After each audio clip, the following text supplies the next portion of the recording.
Hello and welcome to the MadTech Webcast. Today we're talking about marketing 2020, how to adapt your strategies for the rebound. And I've got some brilliant speakers with me to discuss this. I'm just going to share my screen while we introduce them. So let's kick off. Can I start with you? Ron, I'll start with you. Can you introduce yourself, please? Hi, this is Ron. I'm Ron Media for Heineken. Thank you. Philippa? Hi, I'm Philippa. I work for the trade desk. And finally, Tom. Hi, I'm Tom. I'm Chief Marketing Officer at Gousto, which is a recipe box company in London. Brilliant. And I am Lindsay Roundtree, Head of Content at ExchangeWire. It is brilliant to have you all here. There's going to be a very interesting discussion. Obviously, a lot of people are really interested in kind of what we're talking about. Marketing 2020 is such a big topic. It means so many things. How are we going to navigate through this new world we operate in? So I want to kick off and ask all three of you kind of how important you think it is for brands and marketers to maintain a presence and connection with their customers during these difficult times. And obviously this applies to many different brands in many ways. And from my perspective, it's been fascinating to see how each brand has been handling their approach to this. Some brands, are able to be quite visible, others aren't. Some brands want to be, some, despite being able to be, don't want to be. And obviously every brand has a different approach to this. And Ron and Tom, obviously Heineken and Gousto, will both be going on very different journeys yourselves throughout this. It'd be really interesting to kind of get your perspectives on what you guys are doing and brands more generally, and Philippa, your perspective on what you're seeing with the brands you work with. I'd like to start with you, Tom, and get Gousto's perspective on what you think is important for marketing presence during this time. Yeah, I mean, before all this happened, people talked about their relationships with brands, customers' relationships with brands, and in some cases, you could be a bit sort of flippant about it. But for certain brands and brands like ours, where we're delivering something that people really need, which is food, that relationship becomes truer and stronger in many ways. And so we really want to ensure that we sort of speak back to customers and respect that in many ways. So for us, where we have a loyal customer base and they're very engaged with us, especially in a sort of two-way fashion on social media, we've actually turned our focus very strongly towards those people so that we respect the fact that they're relying on us. We engage with them about the challenges that they're facing, that we're facing in some ways to meet the demand. And it's been met with a really good response, and we hope that soon, when we come out of this, and some sense of normal service is resumed, they'll carry that memory with them, with their relationship with us, and also with how they talk about us to other people who haven't yet used us and who will benefit from us in the future. So for us, it's really, really important. And you expect, there are some brands that talk about receiving a massive spout of growth during this period, but they expect it to level out at the end of that. Do you think that you will see a continuation of the spikes you're seeing right now and an opportunity for you guys to be able to really maintain brand loyalty beyond this? Yeah, I mean, naturally, different industries are seeing different trends. But for us, it's online food delivery and online sort of food penetration was moderate beforehand. Now almost everybody is trying it in some way, shape, or form, and so people, we believe, will continue those habits to some extent. Once this is all over, and so we expect that more people will take that step to trying services like ours and many others that will sort of come up in the next few months. Interesting, thank you. And Ron, over to you. Is everyone becoming highly functioning alcoholics during this time? What is the focus for Heineken? What are you doing with the brands that exist within Heineken in terms of maintaining presence? What's the importance for you? Yeah, I think there's two key levers there. Number one, obviously, maintaining awareness is important because we're still, especially with grocery stores, convenience stores, we're still selling beer, right? So the business is still running, and as we're trying to pivot to the channels where people can buy, right? So pubs, restaurants, bars, they're closed, but the beer is still flowing in different ways, shapes, or forms. So the business is still running. The other question is your message appropriate? And is your advertising appropriate during this time? So to give you an example, in the United States, we have Cinco de Mayo, Mexican Independence Day is coming up literally in a few days. But advertising that shows social gathering and people collecting is not appropriate now. So I think you really have to think about what you're saying. And do you have messaging that's appropriate? So, and can you produce something that is? So it is a bit of a scramble, and really trying to understand what will work at this time. But so there's a cash flow issue. How much advertising can you actually afford? How do you efficiently maintain awareness levels during this time, even if your business is down? And secondly, how do you put the right message on there, because everything is so sensitive at the moment? And that they're all very interesting points. And obviously, you mentioned before we started this broadcast that there are two aspects to this, right? There is the recession aspect and there is the pandemic aspect, and they're actually two different things. So we'll get onto a lot of that later. But Philip, I want to come to you with the same question as well about what you're seeing from a trade desk perspective about how brands and marketers are maintaining a presence, if they are at all. Yeah, I mean, I think I really agree with what both Ron and Thomas are saying. Consumers want to see brands still there, giving them confidence and kind of some sort of stability in a time which is uncertain for them. And so where it's appropriate and where the brand really knows what the purpose behind the brand is, what the company stands for, they're able to pivot quickly to still be relevant to their customers, and to still get either product or service in some way out to them. Kantar's done a brilliant survey recently where that came out with 92% of consumers still believe that brands should continue to advertise during this, and just they need to, as Ron was saying, pivot.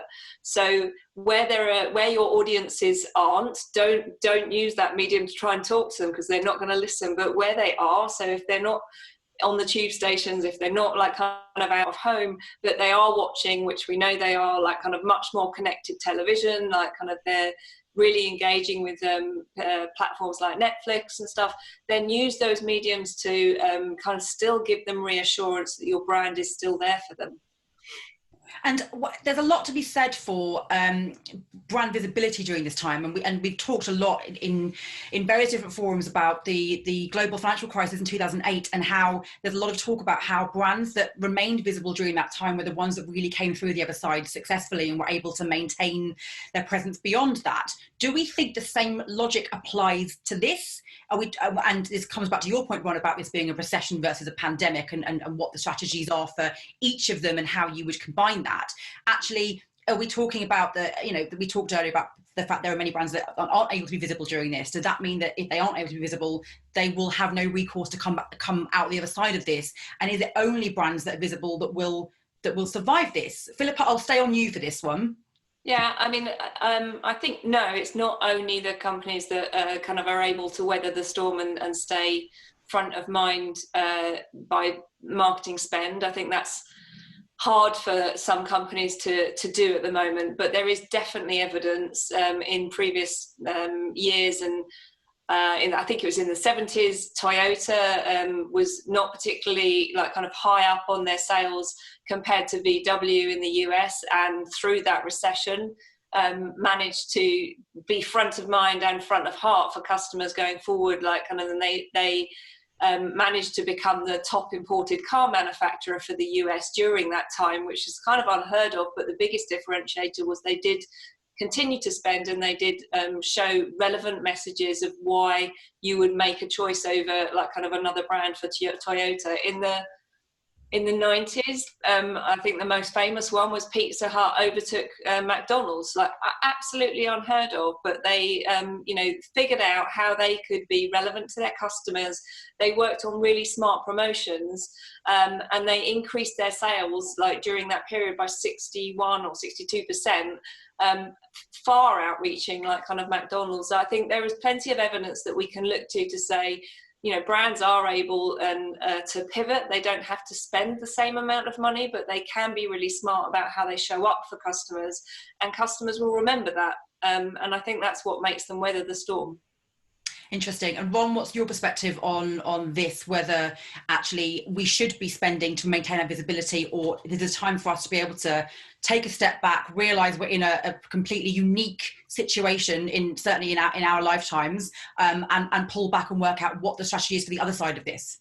Yeah, so the problem, I mean, I think recessions, those who have kind of weathered recessions in the past know you have to keep consumer attention, because to fight when you're out of this recession, if you turn the lights off, it's very hard. You may have won the battle, but you're going to lose the war, because when you come out the other side, you're not going to, you'll have to rebuild that attention, that awareness again. And that's a hard battle to win. Right. So, but there's two parts to this, because we speak about a recession, but there's also the change in behavior due to pandemic. So there's two axes that companies have to deal with right now, which is the change in behavior in terms of your distribution. How are your sales impacted by what consumers are now doing and being forced to do in this situation, and your cash flow, right? So all of us in the media and marketers and the financial folks for companies are, what used to take months to do or years is now days, right? We're replanning and replanning and replanning, and you're trying to shift as much powder as you can to get as much media and marketing support out there relative to how much cash you have, right? So the cash-rich companies right now have an opportunity to steal awareness in a sense, and the ones that are cash poor may not survive this. And this is that critical balance between marketing and surviving, right? And so you may have cut off your marketing completely, and you'll win this battle, but then we'll have to come up above ground again and find out that you're irrelevant to the consumer, right? And that's the tough balance that we're all trying to strike here. So larger companies that have revenue coming in and don't have strict cash flow problems, this is an opportunity to strike and potentially. So the question is, it's not just surviving. Can we actually attack and gain share at this time, right? So when you come out the other side, you're stronger, right? So these are the delicate balance of the blade that we're all trying to ride between. And that's what makes it so hard right now.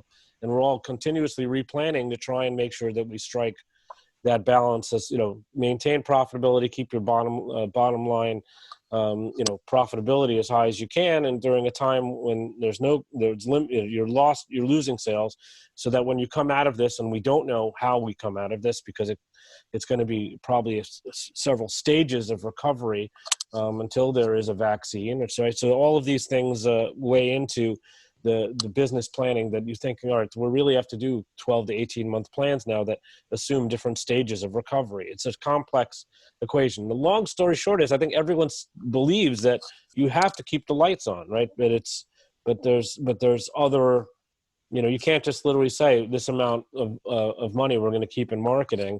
You literally have to replan and reforecast, depending, because consumer behavior has shifted multiple different times during this, right? So and in different countries, it's reacting quite differently. Yeah, that's a very interesting point, actually. And Tom, I'm interested in your perspective on the contingency planning that Ron was talking about, because you were nodding your head there as well. Obviously, it's something that every marketer is going through, and having to understand when you don't really know what the next month holds, how can you plan for that accordingly? And then is that then your focus, understanding what your consumers could be doing during this time and beyond it, rather than trying to make sure you're maintaining visibility? And I appreciate for Gousto it's slightly different, because you are in a very unique situation yourselves as a I don't want to call you a winner of this, but you're doing very well off it because of the need for people to be kept fed and watered. But it's interesting, kind of what's your perspective on how you're having to plan for this and plan for what could come next week, next month, next year? Yeah, I mean, it's interesting what Ron was saying regarding staying visible, and there's clearly different categories of industries who are either like us, doing quite well as a result of the situation, and others who are surviving. For us, the question is about share of voice and maintaining our share of voice, because as you say, because it's an industry that's sort of thrust into into the limelight in terms of its ability to continue going. Maybe, you know, like web conference businesses, for example. I know Microsoft Teams rapidly kind of getting back on the bandwagon to try and start advertising. For us, you know, we see it's actually opened up opportunities for competitors to kind of come in and push hard. So we need to think about how we stay top of mind and stay you know, number one in people's minds when they think of where they're going to get this kind of service from us. And in terms of how we're contingency planning or thinking about the different things that might happen over the coming months, absolutely. You know, we've got an insight team thinking about the different outcomes, the whens and the wheres about, you know, customer behavior. We're also seeing it as something of an opportunity because if you know, in normal circumstances, advertising can become wallpaper, and the big challenge is, okay, how do you cut through, how do you create something unique? In some ways, this is an opportunity to be creative and empathetic and do something that will be remembered. So we're thinking alongside the trying to work out what's going to happen. We're trying to come up with strategies that will allow us to create great messaging at the right time, so that people will remember us, and the money that we do spend becomes significantly more effective in gaining attention. So that's the way we're thinking. And in terms of the, you know, how we plan out over the long term, I think probably like most people, the book's gone out the window, the budgets have gone out the window. We're faced into that and say we don't really know, but we've got a very big range of outcomes, you know, and very low to very high. You know, will this be sustained, as you said before, or will sort of the recessionary impacts diminish demand? So just preparing for both of those a bit extremes, assuming it might come out somewhere in the middle.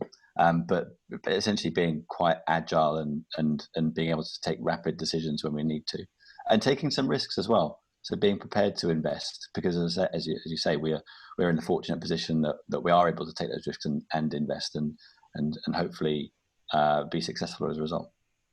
That's very interesting about saying being prepared to invest and taking risks. And there are many brands that are probably looking at that kind of strategy, but not really sure where to take it. And Philippa, I want to come to you about, you know, to tie it back to taking risks and what the opportunities are here in terms of general advertising. But we're talking a lot about the challenges of keyword blocking at the moment, and anything around the terms of COVID-19, pandemic, coronavirus, and it's concerning. Obviously, it's causing problems for publishers, but the brand's perspective on this is, well, we are keyword blocking, you know, because we don't want to be appearing against that kind of news. What is there to say about, you know, marketers needing to create robust messaging and work with their agencies and work with their third parties to actually get the correct messages out? And you know, Tom talked about not wanting to become wallpaper, and there's the danger of that. And actually, if I see another TV ad that in the UK that says thanks to the this and the this and the this, and here's it's all about together. Yeah. I don't know which brand is which anymore, and it's all that is wallpaper. Unlike my delightful Zoom background behind me, which is. I might put this on my wall, actually. I quite like it. Which is definitely not wallpaper. Yeah, but yeah, Philip, I want to, sorry to go on a tangent there. Philip, I want to get your perspectives on if you think that, you know, how should brands be approaching messaging at the moment? What do you think about the approaches that some of them are taking based on the conversations you're having with your clients? Well, I'm gonna build on what both Ron and Tom have said, but brands simply can't take a broad brush approach anymore, and in a way that's good, because you know,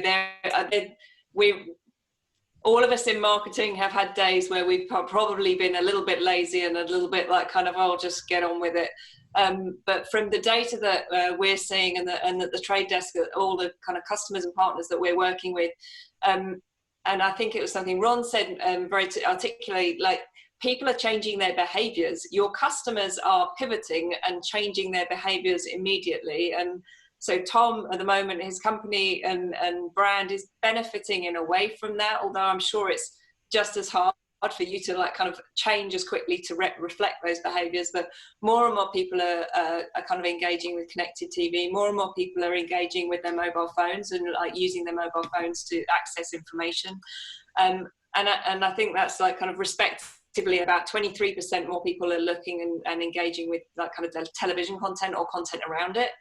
And over 33, maybe like kind of borderline 40% people going onto mobiles. personally, I kind of hope that the same percentages of people also spending time with their family, but that's a separate conversation. Probably not now. Or maybe not now. They're done now. Yeah.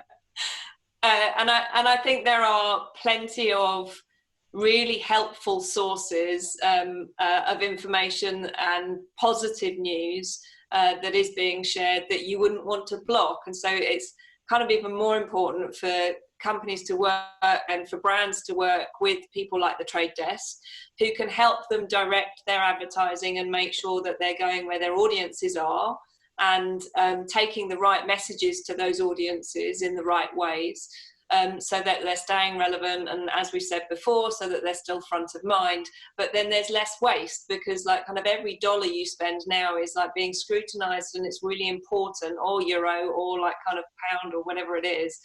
And you want to make sure that that's a really valuable investment, and that you're reaching the people that you're trying to reach. So using the right channels and the right platforms to get to your message across is even more pivotal. And so that scrutiny in looking at how you're spending your money and what channels and what mediums you're using is something that I think people are starting to engage with much more at a much more detailed level, and that's a good thing. And like that's where the trade desk is seeing much more engagement. That's a very interesting point. And Ron, what is your brand's approach to keyword blocking, and are you following some of the things that Philippa was just talking about in terms of where you're finding your consumers, and actually maybe the news isn't the right place to find them? So actually the keyword blocking aspect of this is kind of a moot point anyway. Yeah, we have some very strict guidelines around brand safety. News fits into a gray area, right? And I used to have a stronger opinion about this, where I felt that news was not a good place to be advertising the past few years, especially in the digital world, where the lines have become a bit blurred, where political commentary gets labeled as news. But in the COVID world, I think that's changed a bit. I still feel very strongly, though, that you have to find, how do you separate the positive and the negative, and how do you associate your brands with content that is positive and engaging and fun, especially for brands like ours. Where I think we want to be seen as in a very positive light. I think what we're learning, though, is that our beer brands, and I've seen this from some of our competitors, are positive in and of themselves, right? Everyone, we're associated with really kind of fun environments, and maybe we can cut through those situations, right? So, I was talking to a vendor called T-Vision that measures attention, and people are paying attention to brands like ours or our competition, even now during serious topics, right? So I think that's changed a bit my thinking on keyword blocking. But the truth is, I still see, the reality is that what it allows us to do, I think, is consider news more thoughtfully and more openly than maybe previously. But it doesn't change the fact that I think that the keywords have to be used quite, I think, strictly. And that this is the thing, is the labeling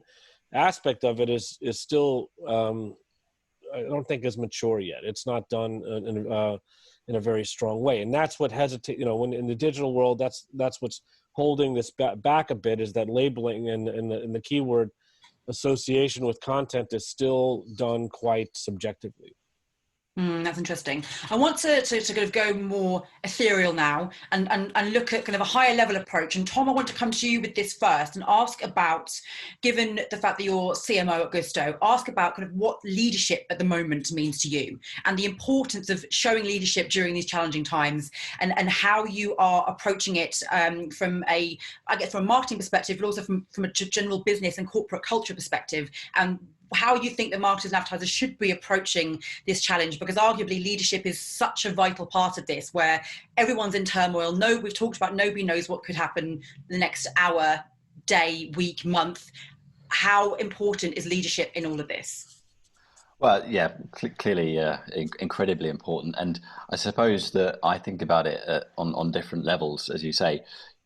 when the sort of lockdown in London and the UK first happened, thoughts immediately turned to the team. So the marketing team in lots of places is generally quite young, and we had a meeting at the end of the day in the office, the last day in the office, which was already scheduled, but we didn't know that we were going to be sent home, where it was important that everyone felt supported, safe, and looked after. And rapidly the next day, as the working from home procedure started and all sort of web conferences and so on kicked off, we made sure that we had lots and lots of check-ins, and I think gave our own opinions on how we thought things would play out, reassurance about how the business would proceed, and I think that was really appreciated. The second priority then went to leadership and stewardship of towards our customers. And so again, when you have a subscription business like ours, ensuring that people again themselves feel looked after and will continue to receive their food supply was really, really important. And I think lots of brands have done this quite well, actually. Sainsbury's, for example, their CEO sends an email once a week, quite long actually for an email, almost like a letter, which I think is quite empathetic and shows that he's listening and taking steps to look after customers and staff. So that was where the sort of second aspect lay. And then thirdly, your leadership in terms of our responsibility towards society more broadly. And so again, in our position, we were quite quick to reach out to the government and say, look, how can we help? What can we do?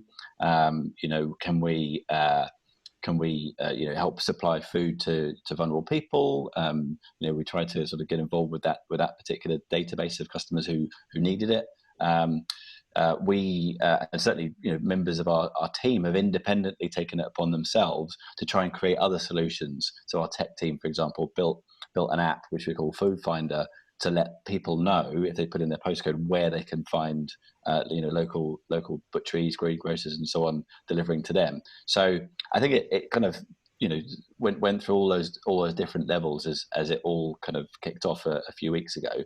So making sure that by supporting people, they felt safe, they felt ready to do their best work, and they felt a big responsibility really towards customers, and that's what galvanizes people. For people who before, as I say, could look at it quite flippantly and say we're just advertising and selling stuff, it really changed a lot of people's purposes and saw people step up and in many ways sort of step into leadership positions of their own, leading their small teams if they've got 2 people, or just taking responsibility for something where it suddenly became extremely important. For example, ensuring that we responded to customers on social media, ensuring that our call center could handle the spikes in volume, and it galvanized a lot of people, and we'll definitely come out of it stronger, and the individuals will come out of it stronger as well. That's very interesting, actually, because you're talking about it's how everything merges into one, and it's the marketing and communication strategy, and where you're visible is most important, not just for the company that you're part of, but then for your consumers as well to see that. Ron, Heineken, big global company. You yourself were in New York. Obviously, they're in Amsterdam as well, and all throughout the world. How important is leadership for this when you're working for a big global company? Well, I think it's incredibly important, and I think. Internally, it's extremely important as well. We're all isolated. We're not gathering. We're not together. So how you lead here is quite critical, and keep everyone virtually together. The word virtual is I think it's something we've all thrown around before, but it is quite literally how we live today as a company. And it's really, I think it's incredibly hard. But I do think, in times when things get tough, this is where it's interesting for me, because if you're looking for a big idea, something to turn things around, marketing is one of the few areas of a company that you can really, really game change for things for brands. Technology, innovation is always not quite there, but that in and of itself sometimes doesn't work. But marketing can. It's rare, it's hard. This is, the way I think about it, this is our time to step up and help our brands and help our teams. And, whether it's insight, data measurement, insight, ideas are critical, right? And how we talk to. So as Tom was just speaking, where we advertise, who we talk to, what our partners are. There are new ways that we can bring messaging to consumers. That's maybe even more efficient. That's a game changer for us too. But obviously, creative. This is in a world where everyone is thinking differently, consuming differently, emotionally in a different place. If you can come up with an ad, a way to speak to a consumer differently right now, maybe that's a way for us to shine. And I think that's what companies are looking for us to do right now, whether they know it or not. This is the right time for marketers to stand up and stand out. I think, when things get tough, marketing is even more important. And that's, I think, the underlying message here. How do you continue to market when you're, during financial crisis? Well, you have to, because if you really want to what Google refers to as that 10x idea, where are you going to find that? It's emotionally attached to consumers, connecting your brand to consumers. And that's something that is quite, a game changer that can happen extremely quickly if you find it. It's hard to find, but hard to create. That's very interesting, actually, because there are many brands out there that are from conversations I've had, from things I've read, from just perceptions as well, that brands are thinking of marketing as very much a frontline tool, a frontline strategy, and as a result are either cutting back or switching off completely or going through a quiet period where they work out what to do next. Philippa, from your perspective, what are you seeing marketers do in terms of how they're adapting their strategies in marketing and how they're anticipating the fluctuation they're seeing in demand levels? And is there, is there a right or wrong way to this? But where should marketers be prevalent at this time? What should they be focusing on where they are seeing these ebbs and flows in demand? I'd just like to make a comment on the previous discussion, because it kind of is related, and I couldn't agree more. I think there's two types of winners out of this. There are companies that put their customers first and show it, and then there are companies that put the industry and the wider market first and show it.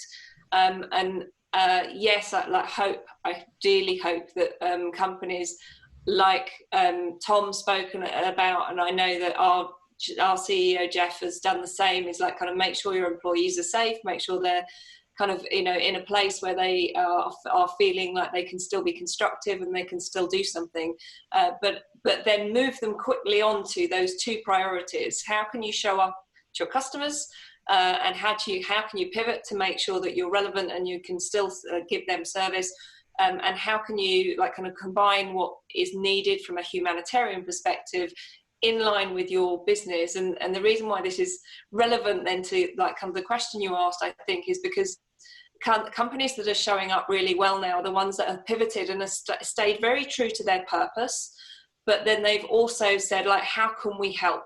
So I'll take EE as an example, who I know have been working with publicists and they've got Kevin Bacon as a front man, but effectively they're not changing their service, but they've changed the way they positioned it to say, look, we recognize that national health workers are under extreme pressure at the moment, so we're going to give you free access to the internet services that you can through your mobile for the foreseeable future, because that's the way we can help, that's the way we can be relevant. Now, I think, Tom spoken about Sainsbury's, Aldi did an amazing thing first to market, saying we recognise that most vulnerable people are going to be the ones that also need to do shopping, so we're going to provide a specific time period for them to shop.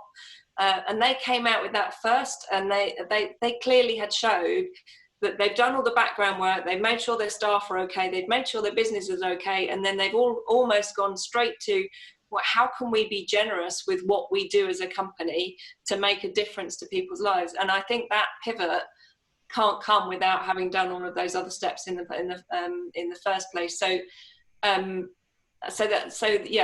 think what we've just been speaking about is important, to be able to get your marketing department or your technology department or whatever to pivot is to be able to make sure that everything else, the Maslow's needs, the hierarchy of needs, is sorted. And then they can start coming up with some like kind of really innovative ideas. Now, I'm going to say this because I think it's not just important for marketeers, but it's also like kind of why I made the decision I've done to move to the trade desk, is then you want data that tells you whether you're making smart decisions or not and backs you up with those decisions quickly. And so some companies have got great first party data, their own data that they can look at and see what customers are doing and where they're moving, and whether it's to TV or whether it's to like listening to more radio or whether it's to engage in like kind of online articles more, whatever it is. And then some companies haven't got that, and they need to rely on other people and partners and agencies to give them that, to then reassure them that they're looking at whether they have got cut budgets or not. They're using that money in a really smart way and making sure that every kind of, you know, they're getting the maximum amount of value out of their spend. So I think it's uncharted territory. There's some common decisions that people are making. Obviously, events isn't something people are using now as a vehicle. There's definitely less spend in digital out of home.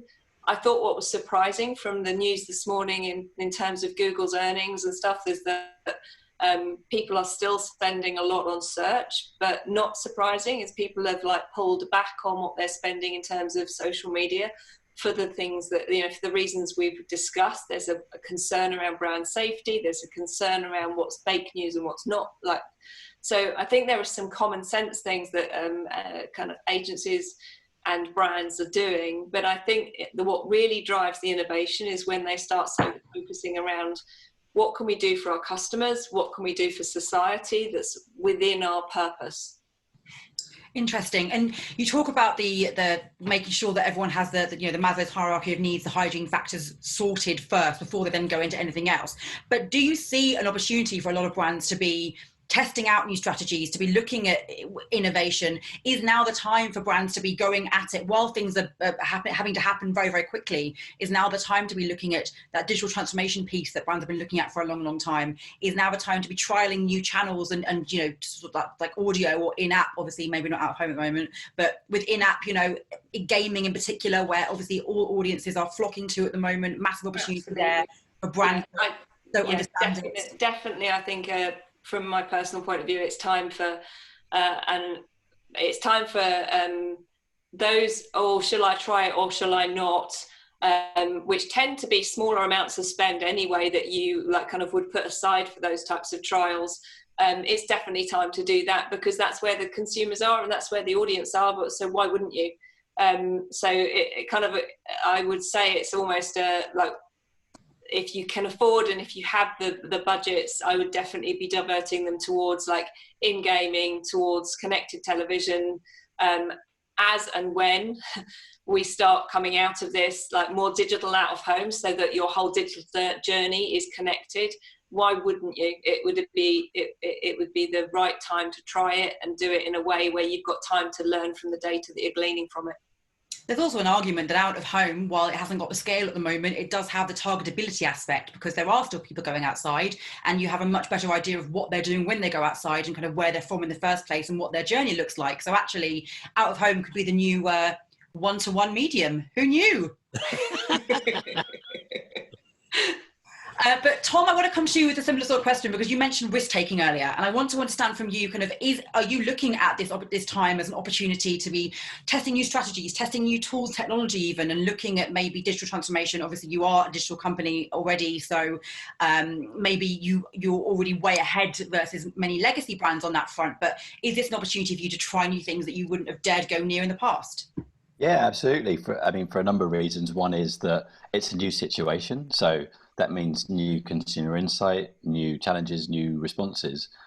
So our agencies are thinking really, really hard about that. So, and again, because we have the fortunate position that we've got the opportunity to take risk, means that we're doing that, and you need to take risks in order to move forward faster.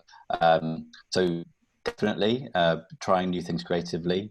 In terms of channels, an interesting point you made about out of home, and with all the channels that are out there at the moment, the pricing is moving around so much, and in some cases, we're seeing really great deals to be had in some channels, and if you're smart about the creative and smart about the message, I think there's a great opportunity to do something good there.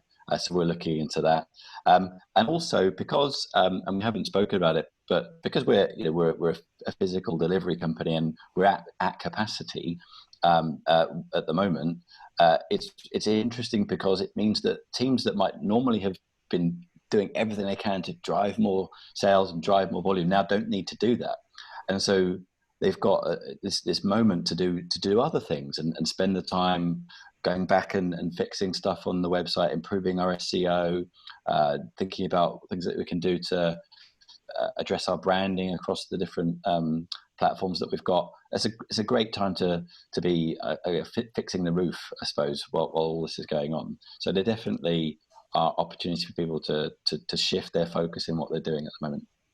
That's funny because obviously I'm hearing of brands and publishers that are doing the same thing when they know their demand has fallen flat. There's not much else they can do at the moment except ride this out if they're able to. They're using it to get their house in order and to restart everything, to basically start again and clean everything and rebuild it so that when they come out of this, they're in a strong position. But of course, that applies to companies like you that are also at capacity. There's physically no more marketing you can actually do at the moment except be there for your existing customers. So why not use the time effectively to go and rebuild and trial new things? Very interesting. Yeah. Ron. Yeah, and also sorry. Go on. Sorry. No, that was it. Go on. Okay. Ron, I wanted to hear from you the same as well. Are you using this opportunity to trial anything new? Are there any kind of go-to channels that you feel you have to be on, or is it a time now to test and learn? Well, I think that you double down on what you think is going to work. I think that the underlying premise is behavior has changed, right? So the consumer is acting and thinking differently and consuming differently. So your plan has to change. Secondly, everything has to work harder or be more efficient, right? So I think we're encouraging trying new things. We're all trying new things. I think the critical piece, and I think this gets back to what Philip has said, what we're trying to do is be more sensitive, and I mean in that sense, listening and being using measurement to try and gauge what's working and what's not working. So we are trying new things, but we're quickly optimizing in a way that we haven't really done as much in the past. And this is something we've been moving towards quite drastically. We're trying to, but I think what's critical here is flexibility is critical. And what we're trying to do is operate in a way where we can iterate, improve, and optimize. And that, I think that's, so are we throwing new things against the wall and seeing if they stick? Absolutely. We're doing that now, but we're quickly doubling down on what's working and then removing what's not. In a way that I think, we're, like I said before, everything's moving much faster. We're replanning. I think many companies are doing that right now. Yeah, interesting. And we are pretty much out of time, but I want to just quickly ask one more question to you all, which is looking at if you think there will be anything that will come out of this that you weren't expecting. I guess any unintended consequences. Looking at things like, will we come out of this all being far more sophisticated in how we market? Will we be understanding how much more we can streamline? Will we be using new types of tools? Will we finally be using AI in the sense of the term of what we mean AI to be, rather than just advanced algorithms? Do you think that from your own companies and perspectives of what you're seeing kind of just generally out there, that either within this industry or beyond it, that we're going to see new exciting things happen? There'll be opportunity at the end of this. We talk about the rebound. It's maybe a bit assumptive to assume there is going to be a rebound, but one would hope there will be, and that we'll be able to bounce back from this in some way. But nothing's going to look quite the same as it did before. So what do you think will occur? I want to hear from each of you on what your thoughts are. Tom, let's start with you. Well, it's really early days yet, and it's difficult to predict the future. But one observation I would have is that, necessity is the mother of invention, and lots of brands and companies out there have found that things are not going to be the same for them again. And in some cases, they'll be struggling to survive. In some people will fall short, but lots of others will become even more resourceful and even more ambitious. And I think that it will spur on lots of new and interesting inventions for consumers, for the ways that businesses work. I think it'll be very exciting. Excellent. Philippa? So two things. I think many more people will start using programmatic platforms like the Trade Desk to. You're going there. And then the second thing, in looking at what's happening in China right now, I think so. There are going to be some surprising things. Like, I don't know if you've seen the research that's come out last week, but as China has started to come back to work and like kind of regain some sort of normality in society, the biggest spender, like benefiter, has been luxury brands. So people are like, I can only imagine, I haven't spent for weeks. I'm making small incremental spends, I don't know, on what, on Amazon or whatever it is, like Alibaba over there. And then all of a sudden they're going to like, wow, I made a bit of savings here. I'm going to Chanel, or I'm going to Hermes, and I'm going to spoil myself. So I think there's going to be that like post-war feeling where people are coming out going, oh, life's too short. Let me just get that thing that I haven't got. And I think in all seriousness, like kind of it's us as marketeers that need to drive that confidence and that consumer spending back. Yeah, that's a very interesting point. And let's hope that the rebound means everyone goes and shops at Chanel from now on. I'd love to. And Ron, what about your perspective? Everyone drink more beer? Wow, is that possible? I don't know, but I think for me, I am I'm always paranoid about these things. So my concern is that are we is the advertising world and the way we work going to be damaged, and a lot of the companies that we work with going to be harmed through this. So I think our agencies and things. So my concern is that we're going to lose a lot of business people and a lot of with our way of working around this behavior. But my hope is that a lot of this eventually does, a lot of consumer behavior. I think what Philippa talked about with China is actually a very interesting one. We all want to have a party after this. So the truth is, and really feel good again, right? So Heinekens are on us. Yeah, exactly. So I do think that that the sun is going to come out and better days are ahead, and I think we just have to get through the next few weeks and months. But there's hope at the end of the tunnel. I'm presuming there'll be a lot of free beer going when that comes. Well, you could always come to my house. There would better be free beer. Yeah, there's beers here on me. But yeah, let's hope so, and here's to that. And I want to say, unfortunately, we've run out of time, and I see lots of questions have come up through our Q&A function. I'm sorry I didn't have time to get to them, but hopefully we can do a follow-up with those questions to answer any important topics people want to get covered with our three panelists. But I want to say thank you so much to Ron, Philippa and Tom for joining me today, and thank you to our audience that tuned in. It was a fascinating chat, and hopefully people got something from it. Thanks, guys. Thank you. Thank you very much. Bye, Lindsay.